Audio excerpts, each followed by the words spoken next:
29 മാർ യൗസേപ്പിനെ നാം ബഹുമാനിക്കണമെന്ന് ഈശോ മിശിഹ ആഗ്രഹിക്കുന്നു. ജപം.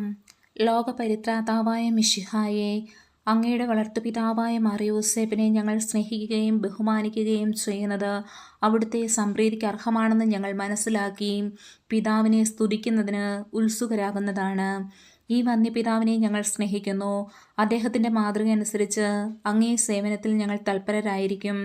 ഈശോയിലും ഈശോയ്ക്ക് വേണ്ടിയും ഈശോയോട് കൂടിയും ഞങ്ങളുടെ എല്ലാ പ്രവർത്തനങ്ങളും നിർവഹിക്കുവാൻ ഞങ്ങളെ ശക്തരാക്കണമേ. ഉത്തരവാദിത്വപൂർണമായ ക്രിസ്തീയ ജീവിതം നയിച്ച് ദൈവമക്കളുടെ ഗണത്തിൽ ഉൾപ്പെടാൻ വേണ്ട അനുഗ്രഹം ഞങ്ങളുടെ പിതാവേ, അങ്ങ് ഞങ്ങൾക്ക് പ്രാപിച്ചു തരണമെന്ന് ഞങ്ങൾ അങ്ങയോട് അപേക്ഷിക്കുന്നു. പ്രാർത്ഥിക്കാം. അത്യന്തം നിർമ്മലയായ പരിശുദ്ധ കന്യകയ്ക്ക് ഭർത്താവായി നീതിമാനും വിവേകിയും വിശുദ്ധനുമായ യൗസേപ്പിനെ തെരഞ്ഞെടുത്ത ദൈവമേ, ജീവിതത്തിൻ്റെ പ്രയാസങ്ങളിലും വേദനകളിലും ഒഴുകിയിരിക്കുന്ന ഞങ്ങൾക്ക് ആശ്വാസവും ആശ്രയവും നൽകുന്ന പിതാവായി അദ്ദേഹത്തെ നിശ്ചയിച്ചതിൽ ഞങ്ങൾ നന്ദി പറയുന്നു. ഈ പിതാവിൻ്റെ മാധ്യസ്ഥം വഴി എല്ലാ അനുഗ്രഹങ്ങളും ഞങ്ങൾക്ക് നൽകണമെന്ന് അപേക്ഷിക്കുന്നു. ആമേൻ. സുഹൃത ജപം. ഈശോയ്ക്ക് വേണ്ടി ജീവിച്ച മാർ യൗസേപ്പേ, ഞങ്ങളെയും ഈശോയ്ക്ക് വേണ്ടി ജീവിക്കുവാൻ പഠിപ്പിക്കണമേ.